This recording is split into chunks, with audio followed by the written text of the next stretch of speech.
என்னை பொறுத்தவரையில் பாஜகவினுடைய வங்கி கணக்கை உடனடியாக தேர்தல் கமிஷன் முடக்க வேண்டும்.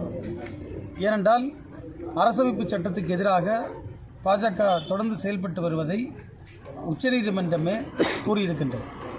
அது மட்டுமல்ல, சாதாரண ஒருத்தன் ஒரு லோன் வாங்கி ஒரு ஏழை பிள்ளை ஒரு வங்கி கடன் வாங்கி படிக்க போயிருந்தால் கூட அந்த கடனை கட்டுவதற்கு திரும்ப செலுத்துவதற்கு காலதாமதம் ஏற்பட்டால் அவங்க வீடையே ஜப்தி பண்ணி ஏலம் விடுகின்ற எஸ்பிஐ இந்த தேர்தல் பத்திரம் கொடுத்த பணக்காரர்களுடைய பட்டியலை வெளியிடுவதற்கு 4 மாதம் கேட்கிறது என்று சொன்னால், தேசியமயமாக்கப்பட்ட வங்கிகள் அன்றைக்கு தேசியமயமாக்கப்பட்டதன் நோக்கம் ஏழை எளிய மக்களுக்கு உதவுவதற்காக.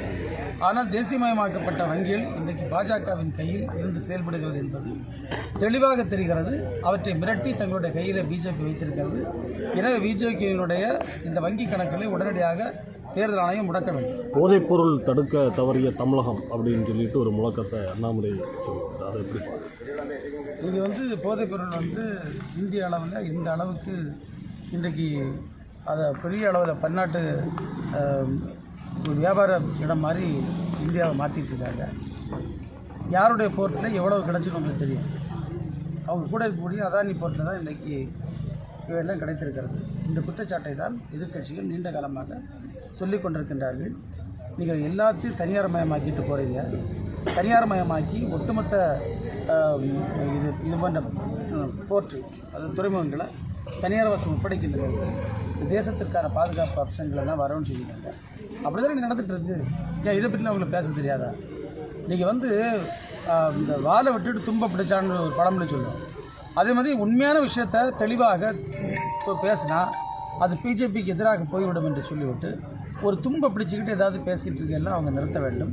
தமிழ்நாட்டில் இன்றைக்கு எல்லோருக்கும் தெரியும் எந்த அளவிற்கு இவை கட்டுப்படுத்தப்பட்டிருக்கின்றது. நம்முடைய மாண்பு முதல்வர்கள் எந்த சமரசமின்றி இந்த போதைப்பொருள் போன்ற விஷயங்களில் தீவிரமாக நடவடிக்கை எடுத்து வருகிறார். நிச்சயமாக தமிழ் விஞ்ஞான யுக புரட்சி நடக்கக்கூடிய நேரத்தில் இந்த மாதிரி சனாதனம் இந்த மாதிரி உள்ள விஷயங்களை எல்லாத்தையும் விஞ்ஞானத்துக்கு புறம்பான விஷயங்களை பேசிட்டு வர்றாங்க அப்படின்னு செல்வ பெருந்தகை ஒரு கருத்து சொல்லியிருக்காரு. அதை எப்படி ஏற்றுக்கிறீங்க?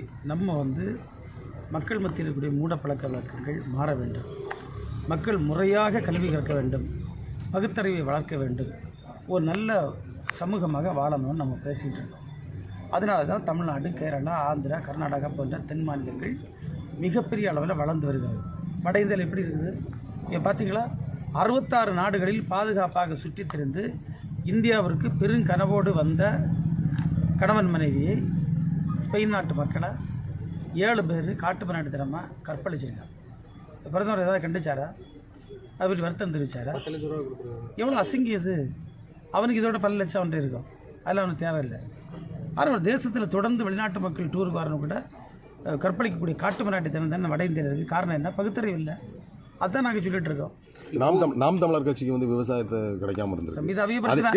அதே வேளையில் ஒரு நிமிஷம், அதே வேளையில் என்ன சொல்றாருன்னா, எனக்கு புலி சின்னம் கொடுங்க, ஏன்னா தேசிய சின்னம் இவர் வச்சிருக்காரு, நம்ம தாமரை வச்சிருக்காங்க. இது என்ன புலி கொடுத்தாலும் பிரச்சனை இல்லை, கரடி கொடுத்தாலும் பிரச்சனை இல்லை. எங்க சின்னம் உதயசூரியன், அது உதிக்கும். அது அவ்வளோதான், யாரும் தடுக்க முடியாது. யாரு எங்க தமிழகத்தில் போட்டிடுறாங்க? பாராளுமன்ற தேர்தலில் போட்டி போட்டார்ல, அவருக்கு என்னாச்சுன்னு தெரியாது அவங்களுக்கு. இப்போ வெற்றி வாய்ப்பு அதோட மோசமாக இருக்கும்.